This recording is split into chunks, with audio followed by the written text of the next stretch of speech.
You're listening to Tarazi Tuesdays with the Bible as Literature.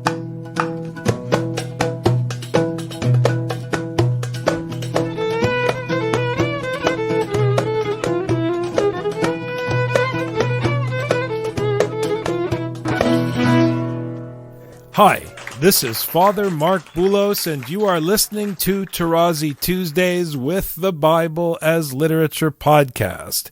In today's program, Father Paul begins his discussion of Genesis chapter 25. I am delighted to introduce Father Paul on the Bible as Literature podcast, Tarazi Tuesdays. The beginning or first half of chapter 25 is very interesting and also important for that reason that I keep reiterating time and again and again and again. Namely that when one encounters a verse or a passage or a text, that if one eliminates it, it is not missed by the hearer. Most of scholarship, consider that it's not important, it's secondary. You know how in all our theologies, whether Jews or Christians, we jump Abraham, Isaac, and then we, the elect people. But there is something very stunning here, and it's a long text, by the way. This is what makes it even more important.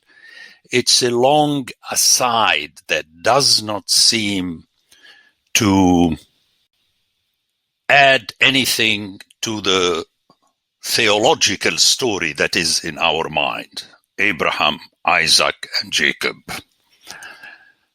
And this text is a long text. It goes over 18 verses. How does one know that? Because the end of chapter 24, which is the marriage of Isaac, we spoke about it, ends with this verse. It's a long chapter, 67 verses. And the last verse of 24 is, then Isaac brought her into the tent and took Rebekah, and she became his wife, and he loved her. So Isaac was comforted after his mother's death. Then if one jumps to verse 19 of our chapter here, 25, one hears, and these are the Toledot of Isaac, Abraham's son. Abraham was the father of Isaac. And then it begins with a very interesting story that the wife of Isaac was barren, exactly like Sarah, the wife of Abraham. So again, it continues that story that ultimately the child is a gift from God. But then this is verse 19, so we have 18 verses that do not sound necessary. And my hearers can check on that. Go around and ask the people around you how many wives Abraham had. And those who read or hear mainly the New Testament will remember Galatians and would say 2. Most of us are under this assumption. But this text of 18 verses begins with this statement. Abraham took another wife. Actually, I'll comment on this on the original Hebrew, whose name was Keturah. And you know from experience how many people have heard of Keturah. Or even if they have heard of her, if you ask them, how many wives did Abraham have? Most of the people will answer 2. So all this brings me to the conclusion that this passage is extremely important. And it reminds us, as we shall see in my comments soon, of chapter 14 of Genesis, the famous story of Abraham and the king of Melchizedek and so on. If you drop that chapter, no one will miss it. Even you yourself will not miss it. So what is it doing there? And I believe that the importance of this passage is to stress again the comprehensiveness of all human beings in the plan of God. But this goes against the grain of all theologies that like to speak of exceptionalism. You know, the elect, we are special. And that is definitely not scriptural, and I'm asking all my hearers to make the effort to hear it, see it, be convinced, and teach it against the grain of classical theology. And this applies not only to us Orthodox, but to all Christians. The Orthodox are famous by imagining that the Greek philosophers before Christ already spoke in a way that reminds you of what Christ said. In other words, the universal, eternal truth that is expressed through human beings.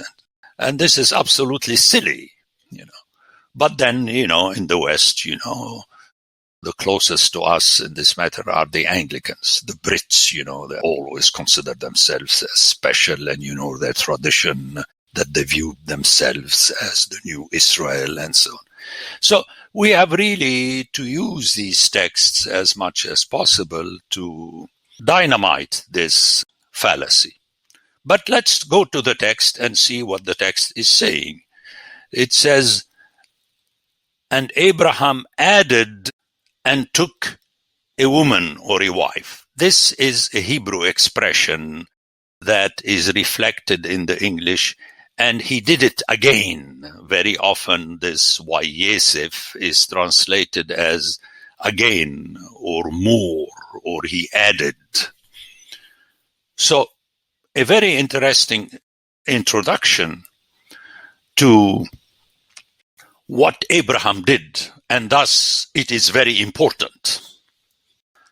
And her name was Keturah, again, to go to the original. I'm not going to linger too much because my hearers get tired, but they have to understand that the original words have meaning, and thus they have a function. Keturah is from a root that means to burn incense. Now, those who know Arabic would pick up immediately it is from the same root as the root that means to drop, to put little by little. Qaf, tet, and resh. In Arabic, qatra means a drop of tear or a drop of water or medication. We know that. And the link is very obvious when we do not think that in the past people had censers like the Orthodox. No, you have charcoal, but even in the censer you do the same. You keep adding incense. The coal is there and you keep adding in small quantities incense. And that explains to the hearers the function of Keturah.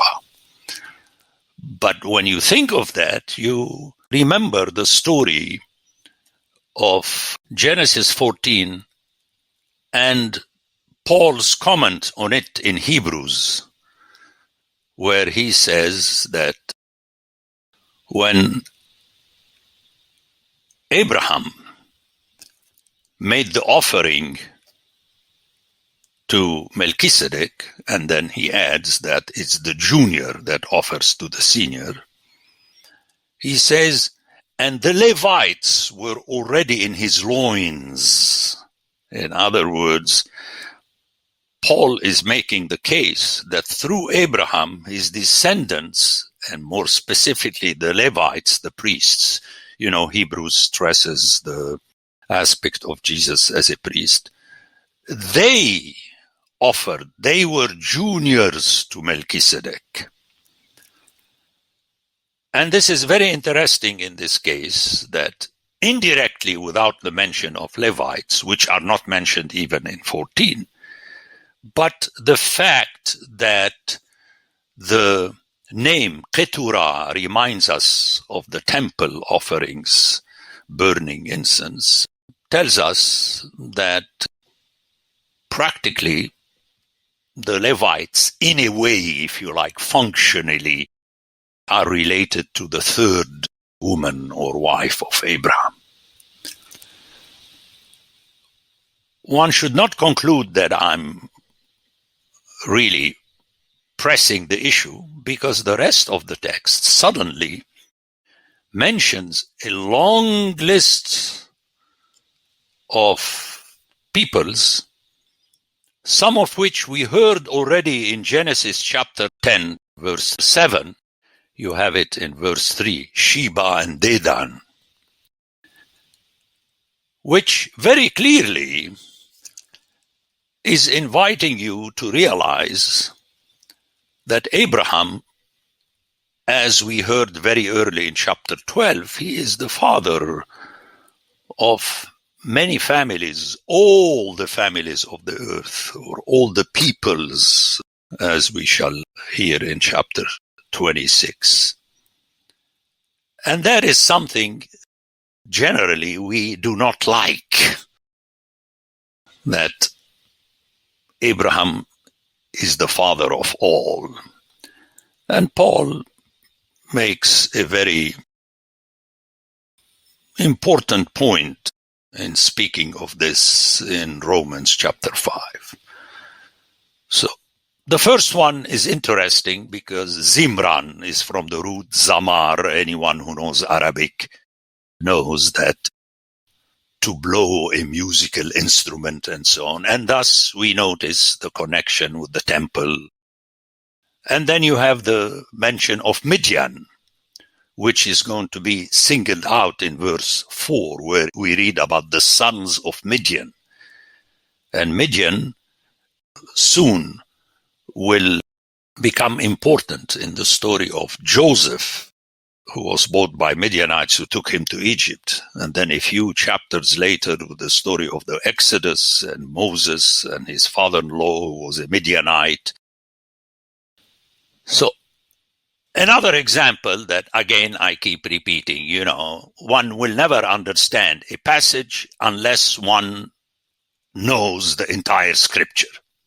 You can't start speaking about a chapter like that because you learned a little bit of Hebrew and Greek and then took classes of Sunday school, and suddenly you imagine that you can say whatever you want. That is not true, because things are interconnected. In verse 3, I said we hear about Sheba and Dedan. Jokshan was the father of Sheba and Dedan. And then the sons of Dedan, Ashurim, which means the Assyrians. Letushim, those who fly, which means and spread. And Leumim, which is the plural of Leom, which means nation, people. And very interestingly, this word is found the first time in this chapter regarding the other nations before it's mentioned specifically to speak about the twins, the children of Rebekah being two nations. You have Leom in the singular. This for me is, if not very important, at least it's striking. You cannot not talk about it. But in theology, we do whatever we please, wherever the spirit of philosophy and human knowledge leads us. I mean, it's absolutely ridiculous. Actually, it's sacrilegious, according to me. You've heard me enough saying that theology is sacrilegious by definition. It comes out of your mind. Take again to speak ourselves, the Orthodox, more specifically the Greek Orthodox, and also the Russians and all of us, who, against Paul's assertion in 1 Corinthians chapter 1 and 2, that the Greek wisdom has no value at all when it comes to the scriptural wisdom. But soon enough, theology just brings them together. Athens meets Jerusalem and so on. All this jargon. But this is not the way Scripture approaches it. Scripture levels everything. And thus you realize that we are all Adam out of the dust of the Adamah, period. It is repeated all the time. If it were not so, then Paul would not have had a chance taking the gospel to the nations. But he knew his scripture, and he is bound by scripture already from the beginning. It is open to everybody, and my hearers heard enough and read enough in my books about the importance, beginning with Noah, where instead of the name of one son, as in all the other patriarchs, suddenly we have 3 sons, and not one after the other. It is as though it's a triplet. But we know that later the text says the younger brother and so on.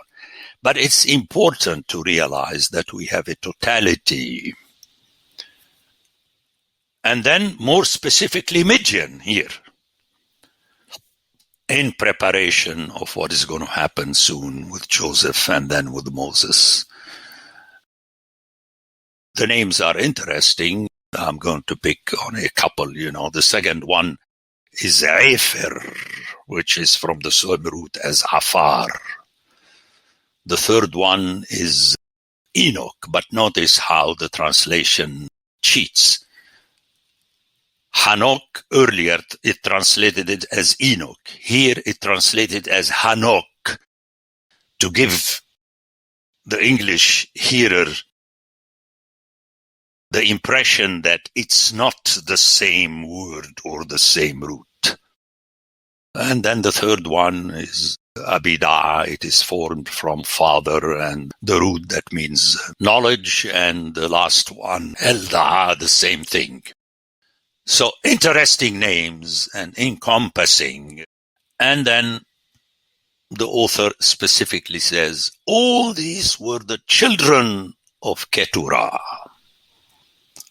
meaning they are neither the children of Hagar nor of Sarah. It is very impressive. But they are children/grandchildren of Abraham, exactly as Isaac and Ishmael, because after a few verses, we have suddenly the inclusion of Ishmael and Isaac in conjunction with burying Abraham. They are brought together. And as I shall comment, it is in the field of Ephron, the son of Zohar, the Hittite, which is in chapter 23. And I made my comments earlier, but we should repeat it because this will appear again at the end of Genesis, where even the family and the children, the scriptural children of Abraham, are united in a tomb that was granted to them. Obviously, Abraham paid a few cents, And Ephron the Hittite, which is in preparation, as I said also before, in preparation for Uriah the Hittite, that David would kill, although he was his main general and his main hero. The Bible as Literature is a production of the Ephesus School Network.